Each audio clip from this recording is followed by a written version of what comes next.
Okay. Okay, like, yeah. Hi everyone, Michael Alfaro. We're live here on the border of Cambodia and Thailand, and since the peace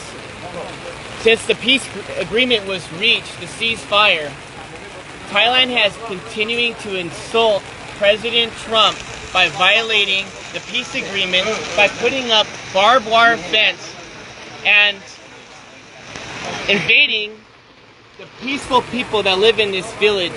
And you have to come with me to see this. Look over here. Look at all these innocent people, these children. Akon. Hello. Look at these children here. These children want peace. These children deserve peace. The Thai forces are saying that Cambodians are a threat. The Thai forces are saying that they feel the Thai forces did. Wait until President Trump sees it. Thailand, just wait. You think you're the boss? Wait till the President of the United States finds out exactly what happens on the border. And what did they do? They came here to this village.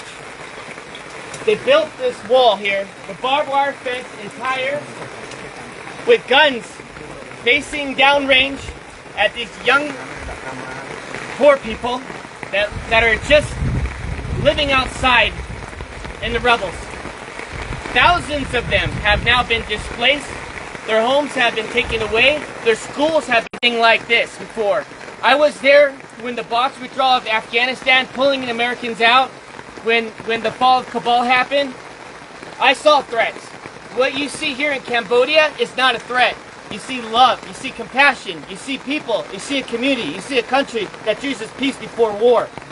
And what Thailand is doing right now is not just a violation of the Paris Peace Accords, it's a violation of President Trump's call to ceasefire.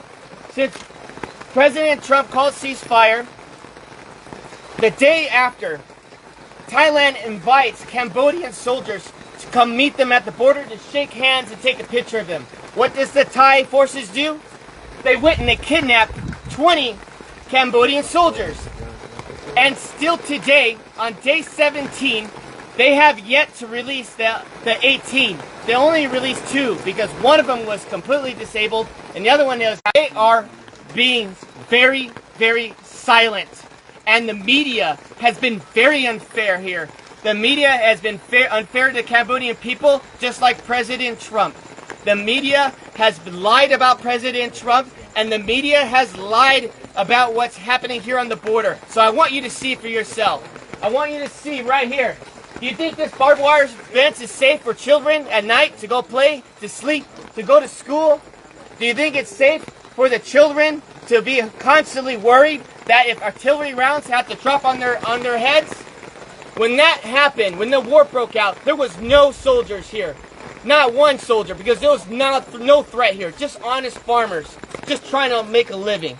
And now what happens? You get the Thai saying, oh, the Cambodians are bringing soldiers on the border. The Cambodians are causing a threat now because they want to protect their sovereignty. Well, you know what I think? I gotta say it as it is. It's a bunch of bullshit.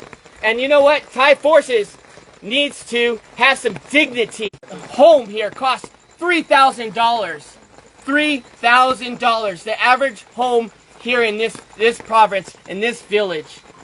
And they want to go ahead and take their home away. These farmers are honest, and they deserve dignity, and they deserve respect. And I'm calling on all my friends in the White House correspondents. I'm calling all the senators and the congressmen that you work for. That I understand. We're all focused on Russia. We're all focused on trying to get a peaceful resolve there in Ukraine. We're all focused on Israel. But I'm telling you, as Michael Alfaro, you need to pay attention here what's happening on the border between Thailand and Cambodia, because I don't know how long Cambodians can hold on to peace and be resilient while Thailand continues out. I wouldn't want to be in that room. Because President Trump demands respect. He does not want to build your nation. He wants everybody to keep their nation.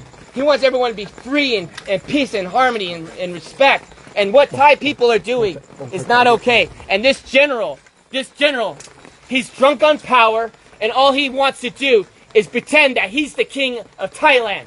And that is not okay, to kill innocent lives for his own political gain. And I'm going to call it as it is. They need to tear down this wall so the children had more leaders like that. This world will be a safer place. But unfortunately, it's not, because we have Thai aggressors that doesn't believe in peace. They choose war.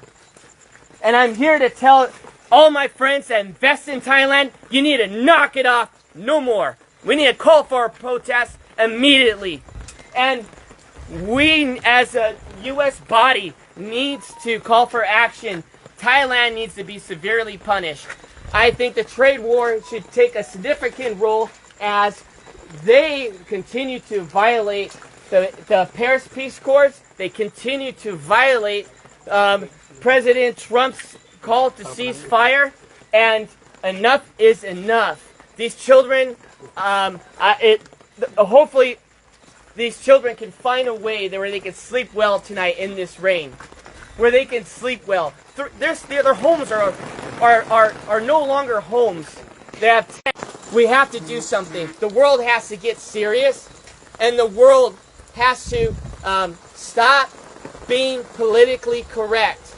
And we must act now before this turns into a genocide. Because since 1979, Cambodians have endured not one genocide, but 2 genocides, killing 3 million people, and even killing 8,000 people in Ghost Mountain by the Thai forces. And so I'm asking all of you, friends, family, Facebook, share this message and let them know that Michael Alfaro is not okay with this, and I know all my friends are not okay with this. This is the most inhumane thing I've ever seen. And I'm going to continue to investigate. I'm going to continue to see in my own eyes to protect your country by dropping a bomb on a Buddhist temple. Where was the threat? Was there a soldier in the area? Was there children playing with guns? But where's the threat? There was no threat. The evidence is on you. And you know what? If you say there is no evidence, well, I'm calling on Elon Musk right now. Pull the satellite imagery. Pull up the satellite imagery that shows that Cambodians were just one day, a threat to Thailand. I guarantee you there's no evidence that exists. There's no evidence that exists. Because if there was, it would have been shown. And so what happened when the bombs were dropped, schools were destroyed, temples were destroyed, people had been displaced out of their homes. What happened was the crimes against humanity. We are not only just going to interview the 18 prisoners, you need to immediately release them. The ICC, this is the reason why President Trump pulled out of the International Criminals Court. Because you have no backbone for any decency in the world. Because if you did, you would press charges not on Netanyahu, you would press charges on Thailand for doing this to children, putting walls up on their soil. Came from. But it got my attention. I called some friends, and everyone was afraid to go to Thailand and Cambodian border. Everyone was afraid. So I said, no, I'm going to go myself, I'm going to figure it out. I also want to say this one more thing. Thailand wants to go and make the accusation that there are mines and ordnance that these Cambodian soldiers are planting. That is a lie. Everybody knows since 1970, United States has dropped these ordnance here, and it's always been here. Everybody knows you come in the country 7 years old, he tells them to go and search these fields, and the Thai soldiers end up stepping on a mine, and they hurt themselves, and they end up killing their own men. And now they want to turn around and blame it on the Cambodians. Well, where's the evidence? Look at the animals. All of you feed there's cats in here. There's neighborhood cats. You were seeing it through the tires.